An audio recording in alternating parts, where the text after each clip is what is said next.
Hey, I'm Mike Gilliam, and welcome to Let It Rip. We're coming to you from the CUNY TV studios in the shadow of the Empire State Building in New York City. Over the last few years, we've seen communities devastated by problems with drinking water supplies. First, it was Flint, Michigan, where officials switched the city's water supply to the Flint River to save money, but in the process introduced lead-poisoned water into homes. That left residents with undrinkable tap water, creating a public health crisis. Now, Jackson, Mississippi is also experiencing similar problems, with residents forced to use bottled water. The crisis began when flooding knocked the Curtis Water Plant offline, cutting off running water to the entire city. Now, residents of the 82% black city are suing officials over problems with the water, including persistent high lead levels. And in New York, there was the recent arsenic scare at the Jacob Riis houses, part of NYCHA Public Housing, where lab tests on drinking water initially showed potentially dangerous levels of arsenic. The lab later announced that the findings were wrong and they had somehow introduced the arsenic into the tests. But so many of these issues are happening in communities of color that it raises serious questions like, why in communities of color? Is this the result of some sort of environmental racism? We want to take a deep dive into the subject, and here to help us out, we have two guests. First, from the City University of New York School of Law, where she is the founding director of the Center for Urban Environmental Reform, Rebecca Bratspies. And we have Omowale Clay. He led a solidarity rally and water collection effort in Brooklyn to assist residents in Jackson, Mississippi. This is Let It Rip.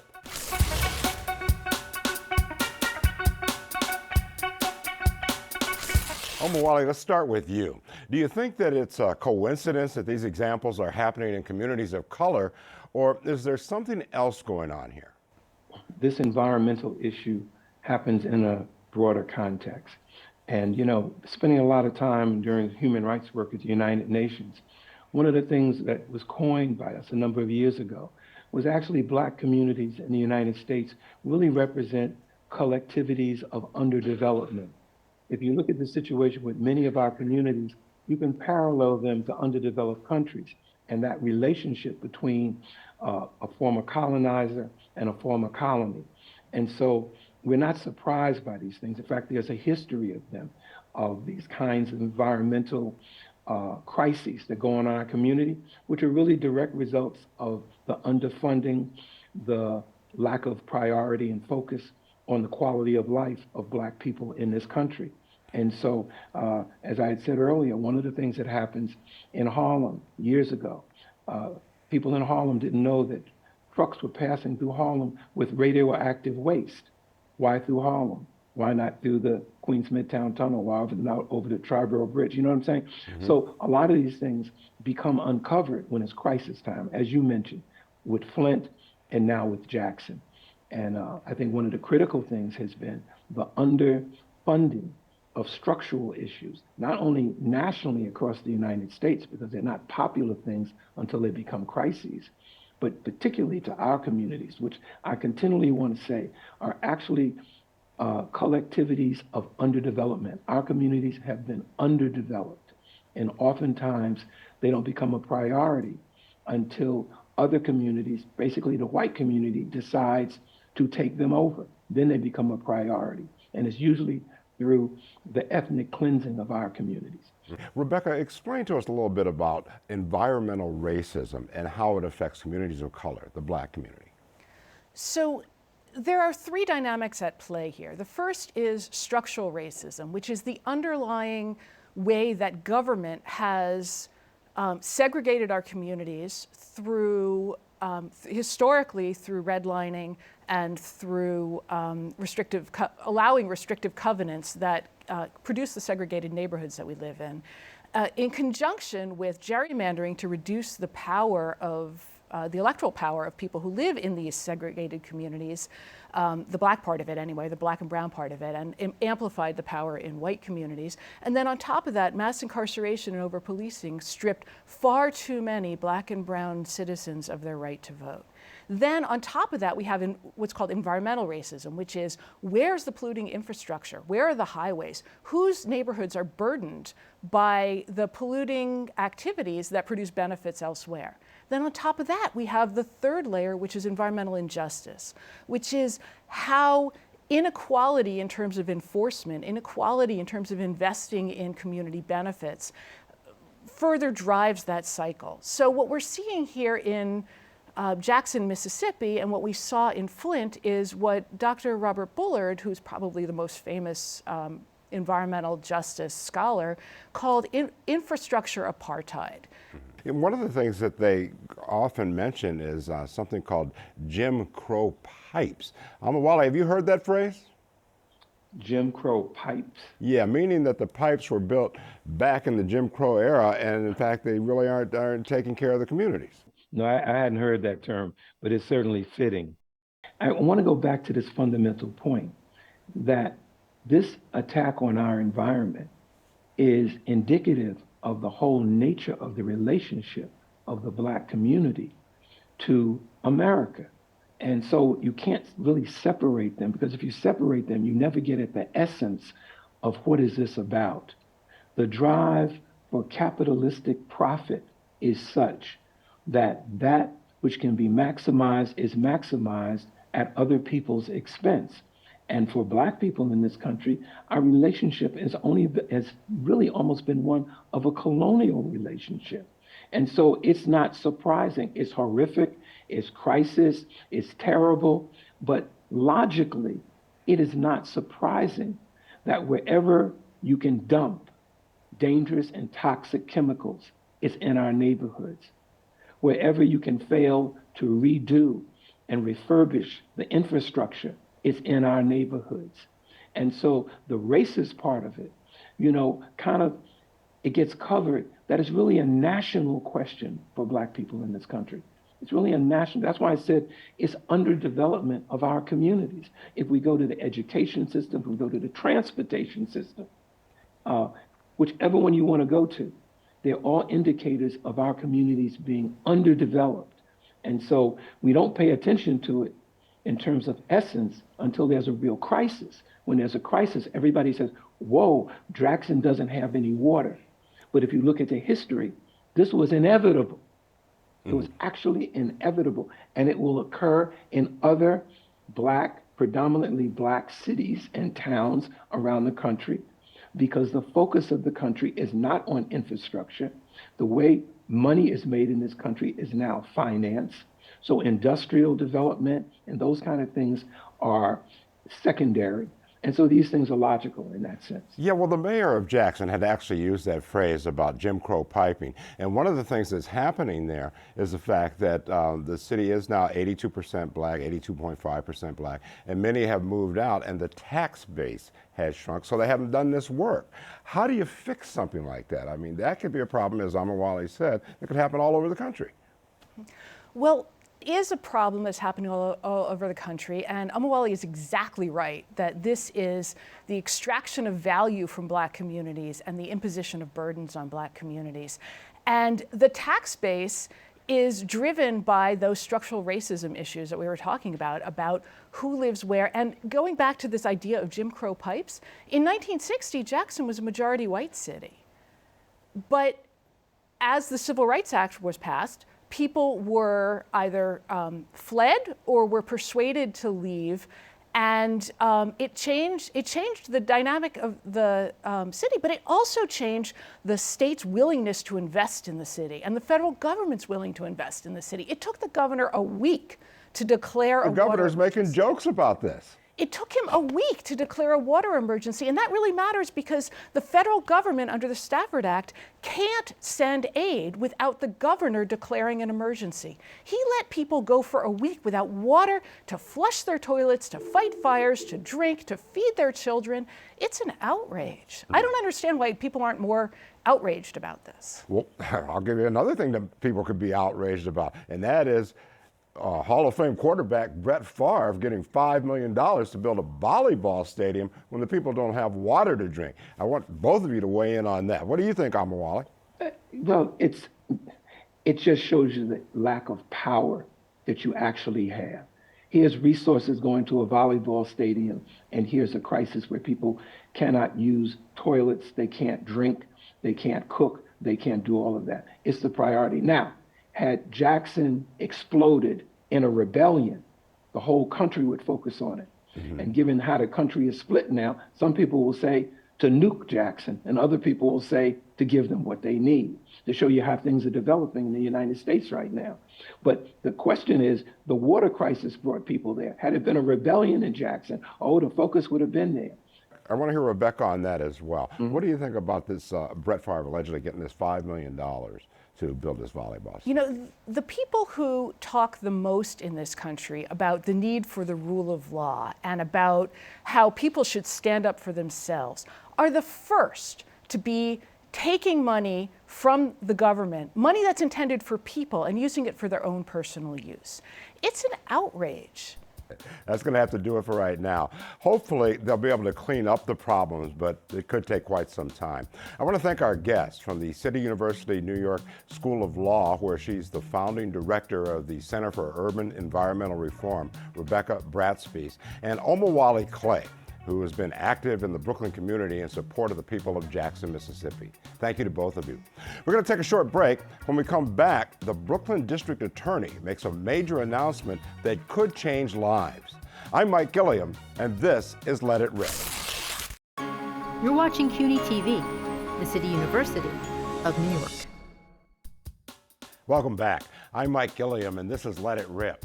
In an almost unprecedented move, the Brooklyn District Attorney's Office has asked a judge to exonerate almost 400 people whose convictions involve testimony from 13 NYPD officers who committed misconduct in other cases, according to the DA's office. None of the people are still in prison, and the cops are all former NYPD, no longer with the department. But many did jail time in cases that contain testimony from the tainted cops. Here to talk about the move by the DA and what this means to the victims and the criminal justice system, we have Professor at John Jay College of Criminal Justice, Matthew Barry Johnson, and a paralegal case handler for the Legal Aid Society's Wrongful Conviction Unit, Alfonso Riley. Alfonso, let's start with you. What has been the reaction over at Legal Aid to this development? The reaction is something it's appreciated, that it's being acknowledged, but there's a lot more to do, right? These, like you said, nobody's in jail. Most of the cases were misdemeanor cases, right? And, nonetheless, there were many people whose lives were messed up behind these particular cases, right? Although the cases may have been legal aid, that the fact that the cases occurred caused people to miss time from jobs, cause people to not be eligible to apply for maybe jobs that they want, apply for licenses that they may have wanted because of those particular cases. And they somewhat traumatized people's lives. I wanted to ask you, Matthew, how widespread do you think this sort of thing is, this problem within the criminal justice system, cops not giving truthful testimony? Unfortunately, quite widespread. Obviously, we can't estimate how often this occurs, but it's not a new problem, and it's been documented. But unfortunately, we have a situation where once a case proceeds to trial, the law enforcement testimony is very important. And typically, the law enforcement testimony will prevail in opposition to the testimony from a defendant, if the defendant in fact testifies. And so prosecutors know this, and they rely on law enforcement testimony, and it doesn't. Oftentimes, it's not scrutinized. The defense is not able to challenge it. Is that part of the problem, the fact that just by the nature of the criminal justice system, the police and prosecutors work so closely together? Yeah, yes, that is part of the problem. But police and prosecutors are going to work together. But it also is related to the fact that there's this impression that law enforcement testimony is reliable, and the public, people who are on juries, and even judges, I think oftentimes, if somebody's accused of a crime, then they just assume not to be their testimony is going to be discounted. Oh, yeah, absolutely. Alfonso, I want to ask you the same question. Is part of the problem the fact that the police and prosecutors work so closely together? You know, that's just the way the system is. But what's mainly the problem is that the police officers' testimony is considered irrefutable. So, you know, prosecutors rely on it all the way up. The police tell the prosecutors what occurred. Prosecutors don't question what they say for the most part. And the case might go to a jury. Judges believe them, juries believe them. You know, they feel that police officers don't have any interest in lying, but that's not always the case. It's really weird. Once I was sitting at a town hall meeting in Harlem with former Governor David Patterson, and they were talking about crime in Harlem, but people kept stepping up and saying, I want to know why you're not investigating the police. I mean, they're dealing drugs. And it kept happening. And I turned to the former governor and I said, what is this? I mean, this can't be real. He says, don't be so sure. Something's up here. And that ended up being the Dirty 30 case. Right. You know, so it's not always that the truth is being told there. I think sometimes there has to be some investigation into some of those things. You've worked very closely in this sort of thing, right? Yes. And you were trying to tell me a little story about something that you've dealt with. Tell me one of your stories. Oh, well, to that particular issue, what occurred with these particular cases, I was tasked along with other paralegals in our unit to reach out to these 300-400 people and to let them know that their cases were going to be dismissed, because many of them don't know, right? So one person I called recently, that man had died. Oh, no. Right? But his wife picked up the call and she was like, wow, that was my husband. And then she went on to tell the story about the officer. She said, I used to believe in government and the police. I think there should be, but this officer bust through our window without a warrant, roughed up my husband, traumatized my daughter, right? And this was an immigrant family, and she began to tell me about how they called her husband a dirty immigrant, you know, throw him around. The young daughter was traumatized, that had to seek counseling for many years after. And she said that afterwards her husband had to live with that, and he died a few years ago. Oh, geez. So, you know, that's just one example of how these things happen. And this was And he never saw that resolved? No, this was a misdemeanor case. Wow. Right? And so she was saying, I want to go to court when it's dismissed. And I was saying, well, I don't know if you're going to have the opportunity, ma'am, to speak, right? Because this is supposed to be a formality where they just put the cases on a record and dismiss them. She said, but I really want to go. I have to do this for my husband. And, you know, she eventually went. Okay. And she spoke to some people there and told her story. Professor, let me come to you on an aspect of that. These people have gone through the things that Alfonso just outlined for us. Shouldn't there be restitution here, or what's next for these people? Yeah, I certainly think there should be restitution or some form of remedy. But I want to add to what your other guests mentioned, because there are two structural things that are highly relevant here, in my view.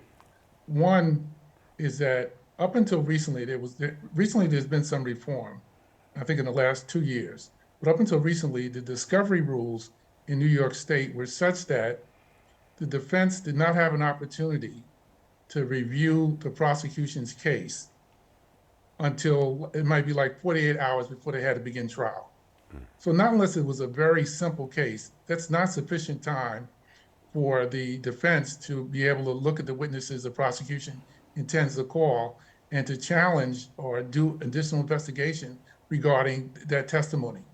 And that is the effect, that is the remedy for the defense when the prosecution is putting on a case that is lacks reliability. That was recently been remedied. I mean, there's been a recent change in that law and the other things, but those are the things I wanted to mention. One thing I wanted to ask, why you think this happened. We remember that when Ken Thompson was DA, he was pushing for reform, but unfortunately he died untimely, and now we have a different DA, Eric Gonzalez. Are we thinking that this is all Eric Gonzalez, or did this kind of begin earlier with Ken Thompson's push? I think it began earlier. The idea began earlier.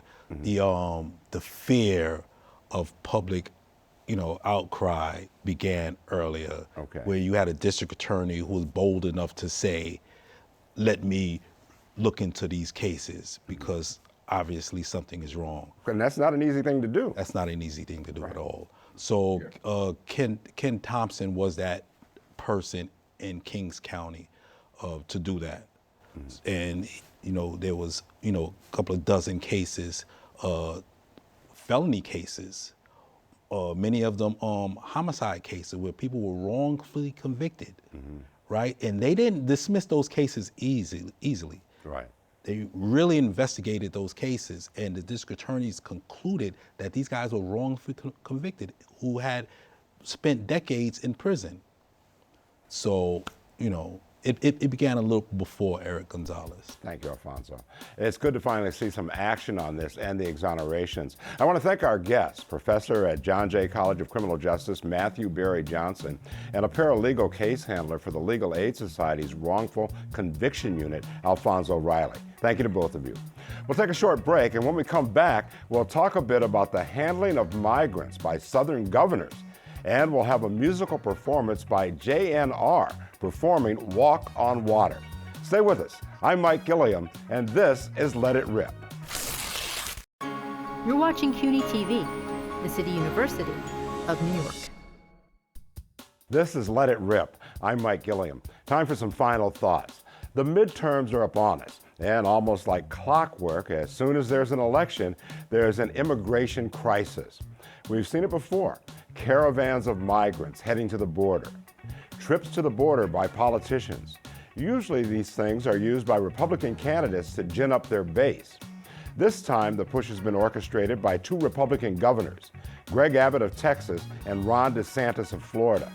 Abbott has so far bussed thousands of migrants seeking asylum out of Texas and into traditionally blue states at a cost of more than $12 million. New York City says more than 11,000 have been sent here, and the numbers are increasing, overtaxing the city's shelter system. Meantime, DeSantis is now under investigation for sending 2 planes to Texas to take migrants to Martha's Vineyard in Massachusetts.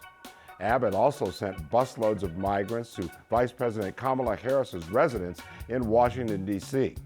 The two governors, who appear to be positioning themselves to run for higher office, have been pretty snarky about their efforts and say they are merely protesting the Biden administration's handling of immigration at the border. But they've not worked with the cities they are sending people to. In the case of New York, city officials say they aren't being given a heads up on when the buses will arrive so that they can better serve the migrants. It's all a disgraceful use of human beings fleeing other countries as human props. There are allegations that the migrants are being misled to get them onto buses and planes with promises of cash, employment, and housing. It'll be interesting to see what the investigation into all of this turns up. We'll stay on it. I'm Mike Gilliam. Thanks for joining us, and we'll see you next time on Let It Rip. Now let's listen in to the hip-hop artist JNR performing his new single, Walk on Water, dedicated to the residents of Jackson, Mississippi.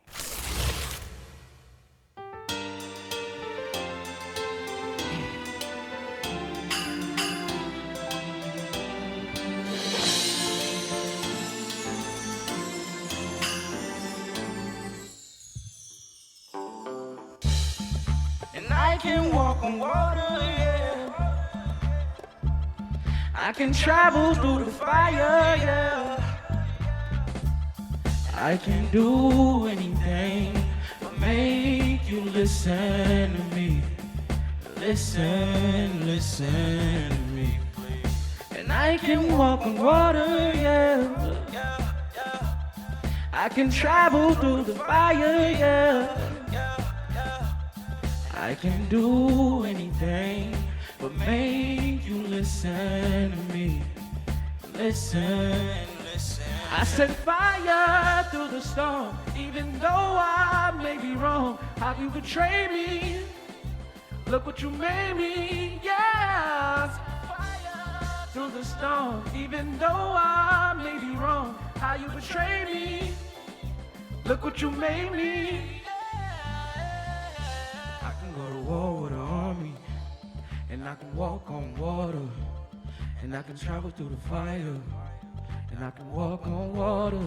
I can go to war with an army, and I can walk on water, and I can travel through the fire, and I can walk on water, and I can walk on water, and I can travel through the fire, and I can travel through the fire, and I can walk on water, and I can walk on water, and I can walk on water, and I can travel through the fire, and I can walk on water.